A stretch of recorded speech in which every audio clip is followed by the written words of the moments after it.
Let's paint in our sketchbook. We've painted so many fruits in our sketchbook and we're finally down to our last page, so let's make it something special and paint a bunch of fruits we've already practiced and have a little fun with it.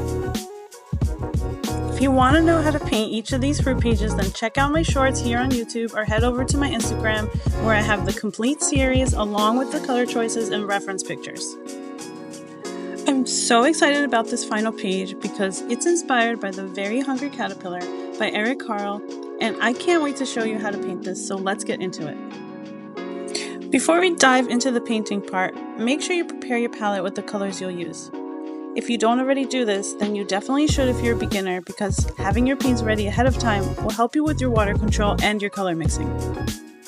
I'll leave the details on the palette and the exact colors I'm using in the description box below. Once my paints are ready, I like to do a rough air drawing to figure out the layout and how much space I need for each fruit. For this spread, I'm using both of the pages and I'm starting in the center of the first page on the left because I want to leave room for the hungry caterpillar. To make the watermelon, I just use a light pink color. I draw the triangle first and fill it in, and then I use a green for the rind. I'm doing pears next, and you can tell that I did another air drawing to figure out how many pears I can get in there, and I think I'm going to go for 3. To paint the pear, I use a light green first. I paint the outline. It doesn't have to be perfect. If you look at the actual illustration, it actually has, it's very imperfect, so that's totally fine. So with the light green, I make the outline and then I fill it in. I leave some highlights and then I take the darker green, I drop it in the bottom, at the top, throughout the sides, but I try to keep it to one side. If it's looking a little stiff, just clean off your brush and use a little bit of water to blend out the colors. Since this is a base layer, don't worry too much about it looking perfect. Just try to get the shapes and the colors right. Once it's dry, we'll be adding the details, and that's really where the composition comes together. So you really have to trust the process on this. For the bottom row, I'm doing 2 plums, 2 strawberries, and 1 orange.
Once I'm done with the orange, I let the whole composition dry, and once it's dry, I'm going to add the details like a stem, and I'm adding also a leaf.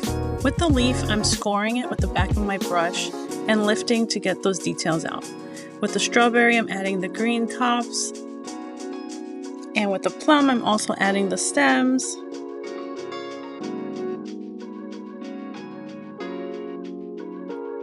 To the stems of the plums, I'm also adding green leaves, and while they're still wet, I'm scoring again with the back of my brush and lifting to again get those details out.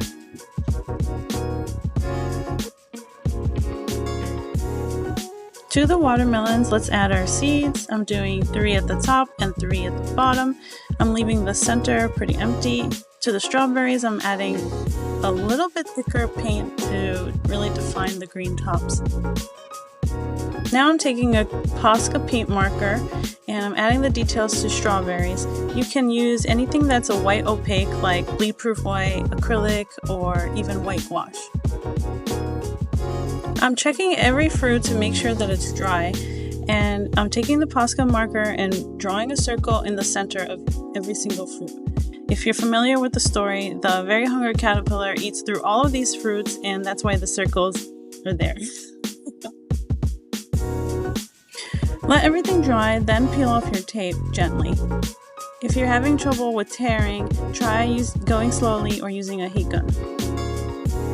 Now that I have the space, I can add the stems to the pears, and I can get started with my hungry caterpillar. So I'm using a light green and I'm drawing like an S shape. Then I'm taking a darker green and going in with swipes throughout the S.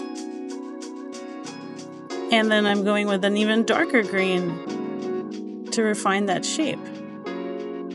I take a red for the head and a brown for the two little antennae and the feet.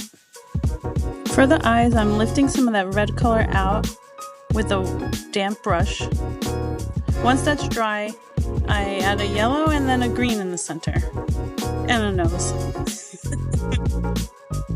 Let that dry completely. Then, with a thick dark green and a thick yellow, add some dry brush strokes throughout to give it that extra detail. And that's it, you're done. Cross it off your list and stay tuned for more, because next we're going to be working on fall vegetables and I'm very excited about that. Let me know in the comments below what you thought.